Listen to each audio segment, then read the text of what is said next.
There are moments in our collective story where the truth doesn't whisper, it roars. Moments when institutions, leaders, and people rooted in integrity stand up, not just for what's convenient or popular, but for what is right. Today, we find ourselves witnessing one of those moments. Not just a clap back or press release, but a powerful, courageous response from a pillar of intellectual honesty and academic courage. When values are under siege, when truth is stretched until it snaps, when power tries to silence dignity, a response like this doesn't just matter. True power is grounded in integrity, not volume. We live in an era where volume is often mistaken for value, where the loudest voice in the room is given the floor, and where confidence is confused with competence. But if we peel back the layers, we discover that the noise often hides a deep insecurity. True leadership doesn't need to shout. It doesn't need to perform. It doesn't require applause. It stands quietly, firmly, and consistently, even when it's hard, especially when it's hard. Integrity doesn't waver in storms. It becomes more visible. And in moments when others bend to pressure or convenience, those grounded in truth become anchors in a world drifting away from principles. When you walk into a room full of noise, it's tempting to believe that being louder will earn you respect or authority. But those grounded in integrity don't compete for attention. They command it by the sheer force of their presence. They don't inflate themselves to appear more significant. They simply embody what they stand for. Their words and actions are in harmony, and that resonance speaks louder than any rant or boast could ever achieve. People don't follow because they're impressed by the sound. They follow because they feel safe, they feel inspired, and they feel the authenticity that only integrity can offer. Too often, people mistake showmanship for strength. They associate bluster with boldness. But real strength lies in restraint. It takes courage to remain calm when others erupt. It takes confidence to stay quiet and listen when everyone else scrambles to be heard. And it takes an unshakable foundation to stand alone in truth while the crowd rushes in the opposite direction. The louder the world becomes, the more powerful quiet conviction becomes. The person who remains rooted in their values is not just a leader, they're a lighthouse. This is what separates performative power from authentic power. Performative power seeks recognition. It thrives on validation. It needs to be seen, praised, and admired to survive. Authentic power, on the other hand, is inwardly anchored. It doesn't need to be noticed to be effective. It doesn't require applause to maintain its strength. It doesn't react to provocation because it's not fueled by ego. It moves from a place of purpose, clarity, and deep alignment with one's values. That kind of power, the grounded kind, often gets underestimated at first. People may overlook it because it's not flashy. They may dismiss it because it doesn't play the game. But in the long run, it's the only kind of power that endures. The bluster fades. The charisma wears off. But integrity, it lasts. It's remembered. It's respected. Often in hindsight, always in depth. Because when the dust settles, we always come back to what is real.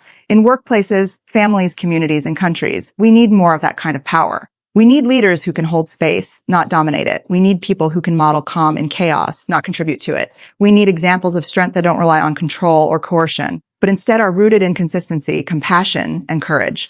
The kind of power that doesn't exploit weakness but uplifts others. The kind of power that doesn't manipulate but motivates. The kind of power that speaks less and does more. It's not always easy to lead with integrity in a culture that rewards spectacle. There will be times when you're misunderstood. Times when people assume your quiet confidence is passivity. Times when you'll be mocked for not joining the noise. But staying true to your values is not a weakness. It's the ultimate expression of strength. It means you are not for sale. You are not moved by the crowd. You are rooted in something deeper than the approval of others. In fact, integrity often requires going against the grain. It demands that we choose long-term purpose over short-term praise. It pushes us to prioritize doing what's right over what's popular. And it calls on us to be consistent even when no one is watching. That kind of character doesn't just shape a moment. It shapes a legacy. Because people may not remember every word you said, but they will never forget how deeply you stood for something that mattered. When we operate from a place of grounded integrity, we no longer need to prove ourselves to others. We show up whole. We stop performing and start leading. We stop reacting and start responding. We stop trying to be everything and instead become something solid, something real. We begin to trust ourselves in a way that's not reliant on external validation. And when that trust is in place, we stop fearing the noise. We start to understand that our worth was never in how loud we were. It was in how deeply we stayed true to ourselves. Integrity gives us the courage to stand in discomfort, to face hard truths, and to own our story. It reminds us that we don't need to chase power because we already carry it within us when we lead from a place of alignment. It's not flashy, it's not fast, but it is fierce in its steadiness. It is bold in its quietness, and it is unbreakable in its truth. Courage begins with clarity. In a world saturated with conflicting messages, rapid opinions, and constant pressure to react, clarity becomes a radical act. It's not enough to be brave in today's world. We must also be clear. Clarity allows us to see what we're standing for before we even take a step. It gives us the lens through which courage can find direction. Without clarity, courage becomes noise. It becomes reckless action, easily manipulated by emotion or external forces. But with clarity, courage becomes focused, intentional, and powerfully transformative. We often think courage is about charging into battle, speaking loudly, or making a grand stand. But the truth is, the first courageous act is getting honest with ourselves. It's pausing long enough to ask, what do I believe? What do I value? What am I unwilling to compromise? No matter how uncomfortable it gets. Those questions don't lead to easy answers. They lead to depth, to self-awareness, and to a kind of inner vision that no one else can define for us. And once we have that vision, we can move through the world with grounded confidence, because we're no longer acting out of confusion or fear. We're acting from conviction. Clarity strips away the performance. It removes the need to impress or conform. When you are clear on your values, you stop looking outward for permission. You stop asking for approval. You stop apologizing for your presence. You begin to show up differently, not arrogantly, but fully, because now you know who you are. You know what you're called to do, and that knowledge gives you the power to act even when the outcome is uncertain. One of the most misunderstood aspects of clarity is that it doesn't mean certainty. It doesn't mean you know how everything will turn out. It means you know what you will do regardless of how things turn out. That's courage.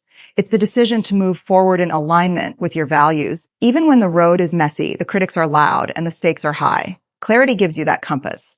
And courage is what keeps you walking. Too often, people confuse clarity with simplicity. But clarity is not always simple. It can be incredibly uncomfortable. It might require that we admit something is broken. It might mean we have to name injustice, call out harm, or acknowledge our own mistakes. Clarity might cost us popularity, position, or proximity to power. But the cost of clarity is nothing compared to the price of confusion. When we abandon our clarity to stay comfortable, we begin to lose ourselves. And when we lose ourselves, we no longer have the capacity to lead, to inspire, or to grow. In professional settings, clarity is what separates manipulation from leadership. A manipulator uses charisma and chaos to create dependency, to keep others off balance so they can control the narrative. But a courageous leader uses clarity to empower others. They say what they mean. They set boundaries. They communicate expectations. They take ownership of their choices. That kind of leadership is rare because it requires immense self-awareness and the willingness to be misunderstood in the short term in order to build trust in the long term. Clarity also shows up in how we communicate. Being courageous doesn't mean being aggressive. It means being honest. It means saying what needs to be said with kindness, with firmness, and with a sense of purpose. When people are unclear in their communication, fear rushes in to fill the gaps. That's when assumptions, drama, and confusion begin to erode relationships. But when you communicate with clarity, you reduce the space for fear to grow. You create trust, you create safety, and you create a culture where courage becomes contagious. In personal life, clarity is just as essential. It helps you draw lines around what you will and won't tolerate. It allows you to advocate for yourself and others without shame. It keeps you from getting swept up in people pleasing or approval chasing. When you are clear about what you value, your relationships begin to reflect that. You attract people who respect your boundaries. You create friendships based on truth, not performance. You live in alignment, and that alignment brings a deep sense of peace, even in the middle of chaos. The process of getting clear often begins in solitude. It requires stillness, reflection, and the willingness to examine what you believe and why. It asks that you turn down the volume of the outside world and tune into your own inner truth. And in doing so, you reclaim your voice. You stop echoing others and start expressing yourself authentically. That voice might tremble at first. You might doubt it. But the more you speak from a place of clarity, the more that voice becomes steady, strong, and unmistakably yours. Clarity also gives us resilience. When setbacks come, and they will, you don't collapse because you're not held up by external approval. You're held up by purpose. When people criticize or misunderstand you, you don't spin out because you're not performing for them. You're aligned with something deeper. That's the kind of courage that transforms not only lives but cultures. It's the kind of courage that creates movements, shifts paradigms, and disrupts systems that thrive on confusion and fear. There's a quiet power in clarity. It doesn't announce itself with fanfare, but it changes everything it touches. It simplifies decisions. It strengthens resolve. It elevates conversations. And it allows us to lead with integrity rather than insecurity. When we get clear on who we are and what we stand for, we stop reacting and start leading from a place of intention.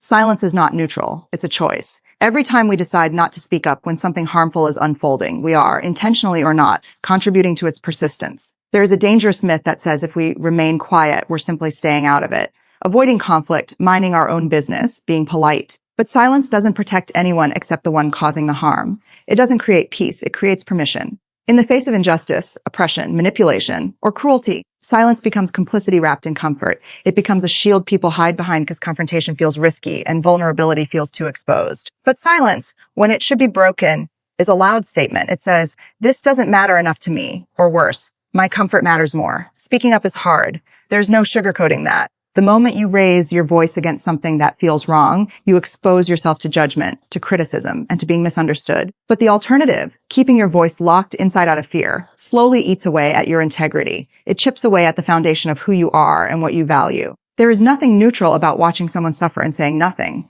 There is nothing passive about watching a lie grow louder and deciding your truth can wait. Every moment we choose to stay silent, we allow that moment to be defined by someone else. Someone who may not share our values, our empathy, or our truth. There is a misconception that standing up must always be loud and dramatic. That's not the case. Sometimes the most powerful stand we can take is the quiet no when the group laughs at something dehumanizing. Sometimes it's asking a hard question in a room full of people who want to move on quickly. Sometimes it's simply refusing to normalize what is not acceptable. These acts might seem small, but they ripple. And when enough people find the courage to say something, even if it's messy, even if it's imperfect, the silence breaks.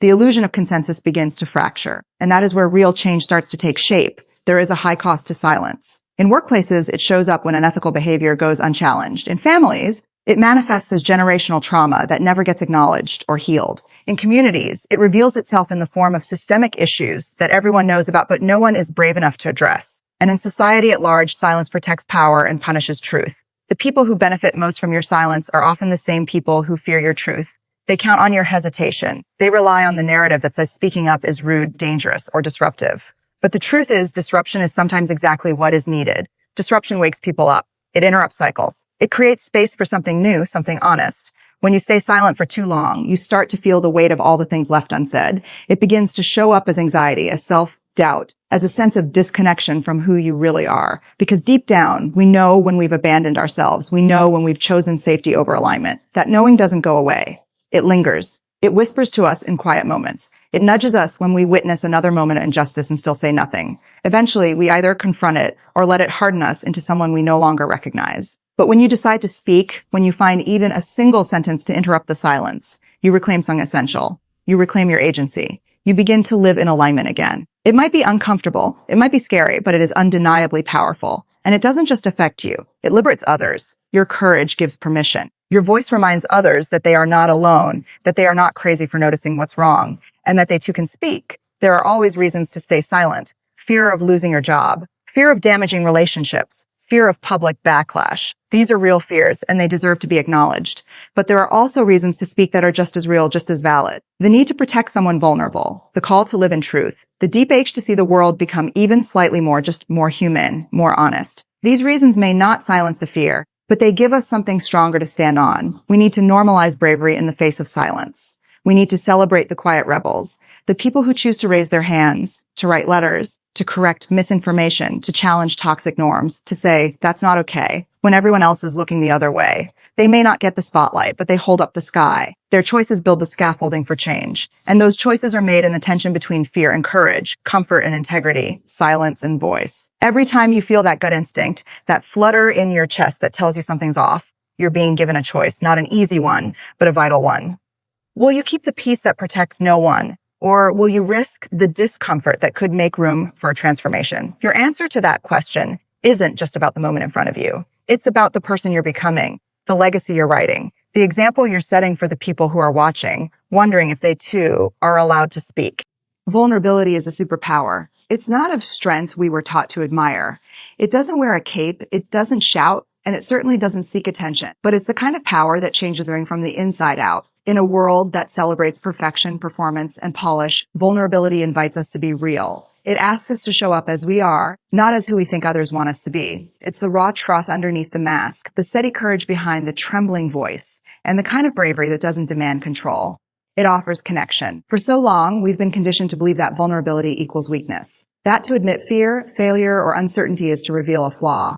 But that belief is built on a lie. The lie that if we protect ourselves from pain, we can somehow be immune to it. But life doesn't work that way. You can armor up, numb out, shut down, and still find yourself aching. What vulnerability does is give that achy a name. It says, this matters, I care. I'm showing up fully even though I know I could be hurt. That's not weakness. That's strength so profound it defies logic. Vulnerability is not about collapsing under emotion. It's about being willing to feel, to allow discomfort without letting it dictate your worth. When we allow ourselves to be vulnerable, we begin to tell the truth, not just to others, but to ourselves. We acknowledge our fears, our hopes, our limits, and our longings. We stop pretending we have it all together, and in that honesty, something powerful happens. We become relatable. We become human. And in a world that idolizes curated images and impossible standards, being human is revolutionary. People don't connect to perfection. They connect to realness. They connect to someone who says, "Me too," instead of "look at me." Vulnerability bridges the gap between isolation and intimacy. It creates space for empathy to grow, for trust to deepen, and for healing to begin. In leadership, vulnerability is often misunderstood as weakness. But the most courageous leaders are the ones who are willing to say, "I don't know," or "I made a mistake," or "this is hard,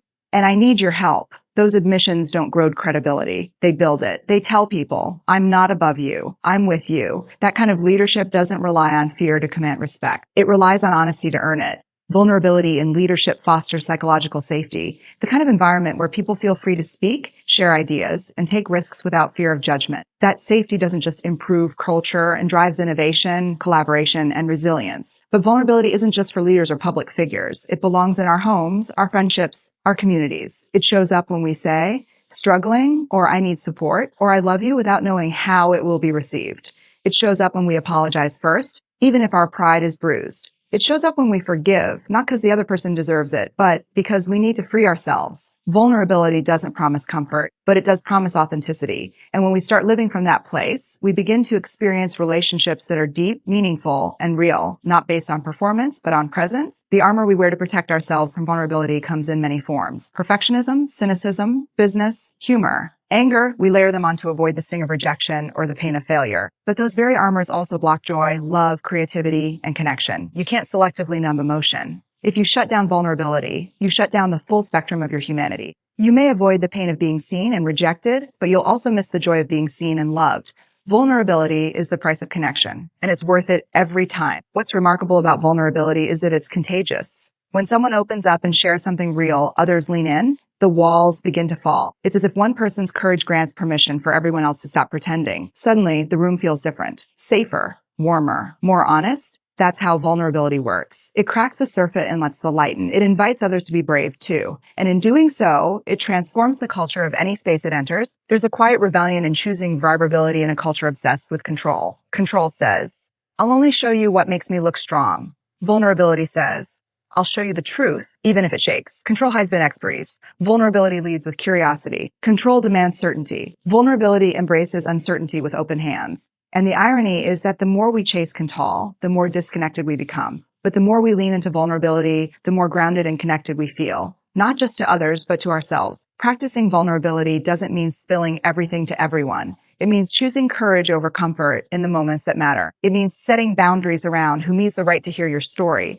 and still showing up with your whole heart. It means understanding that you can be both strong and soft, both confident and scared, both healing and hurting. It means reject the false binary that says you have to choose between resilience and sensitivity. You can be both. In fact, being both is what makes you whole. Vulnerability is not the easy path, but it's the only path to authenticity, growth, and deep human connection. It asks us to let go of who we think we're supposed to be and embrace who we truly are. It invites us to step out from behind the mask, drop the script, and show up real. That kind of presence is rare. That kind of courage is transformative. That kind of vulnerability doesn't just change our lives. It creates space for others to change too. Institutions reflect our collective courage. They are not abstract, immovable machines that operate independently of the people within them.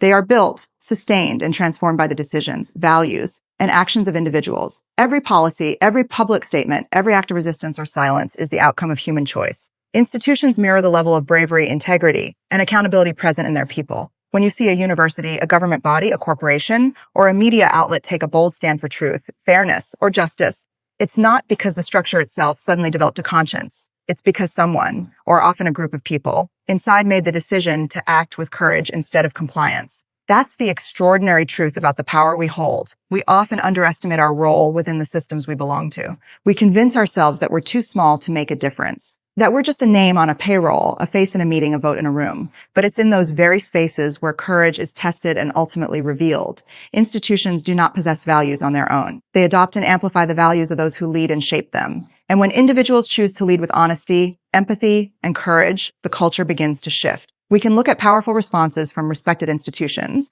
and admire them for their boldness.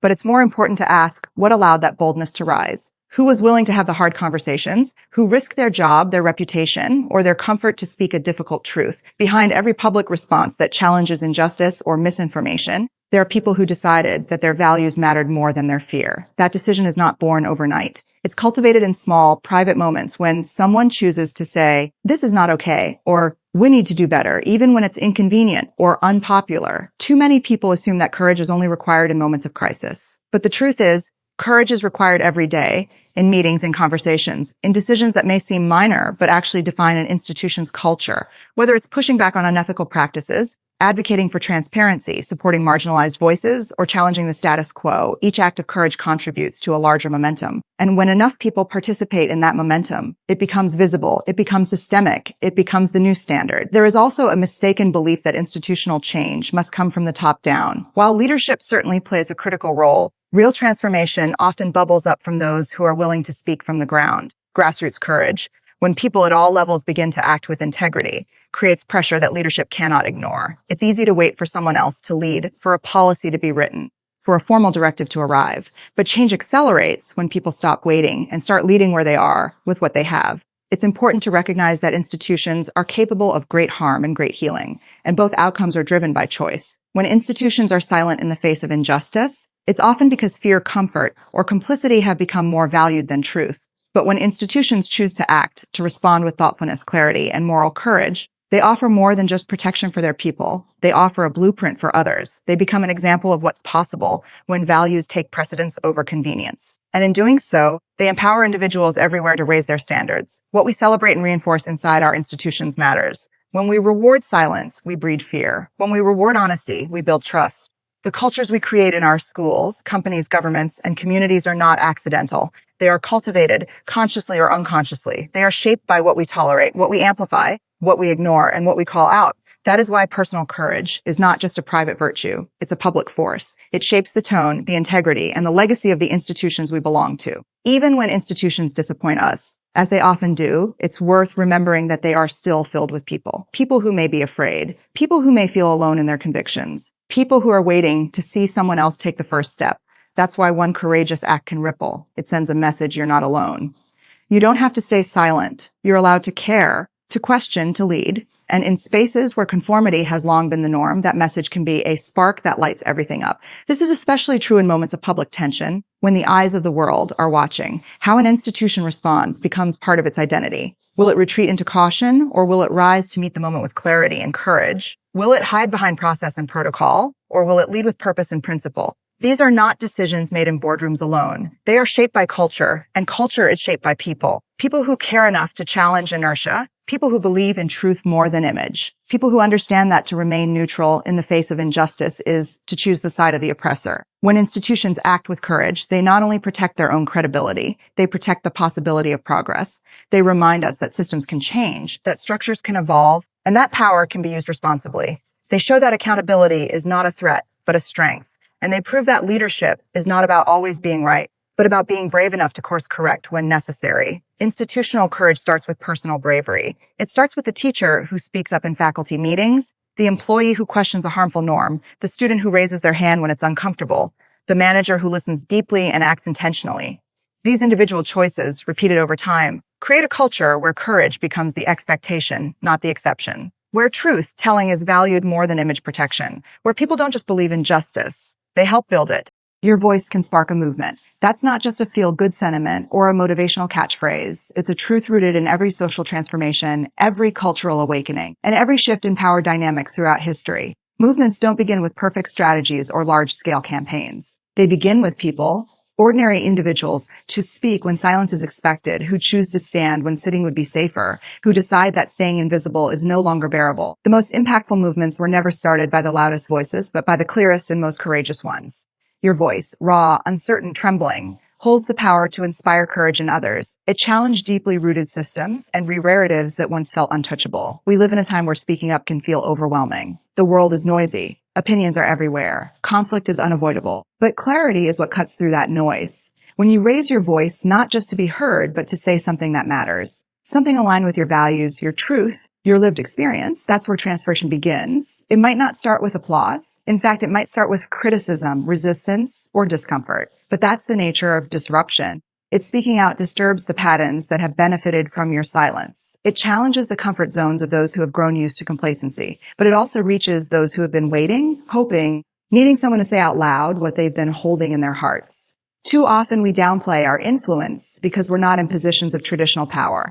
We're not on a stage in the media or sitting in a boardroom. But power doesn't from title or platform. It comes from alignment. When you speak from a place of truth, when your words are grounded in purpose rather than performance, people listen differently. Your voice doesn't have to reach millions to matter. It only has to reach someone. Because when one person is moved to think differently, to act, to reflect, to speak up themselves, that's how ripple effects begin. It's how culture shifts. Courageous voices often rise not because they feel brave, but because they feel convicted. There is a fire that builds when something feels wrong and no one is naming it. That fire becomes unbearable to suppress. It becomes a moral act, a call to act, not for recognition, but for integrity. And when you answer that call, even in the smallest way, you take the first step toward movement building. Movements begin in living rooms, in classrooms, in hallways, in online forums, in quiet one-on-one conversations. They get wherever someone decides, this is no longer acceptable, and I will no longer be quiet about it. Or voice can be the difference between someone feeling alone and someone feeling seen.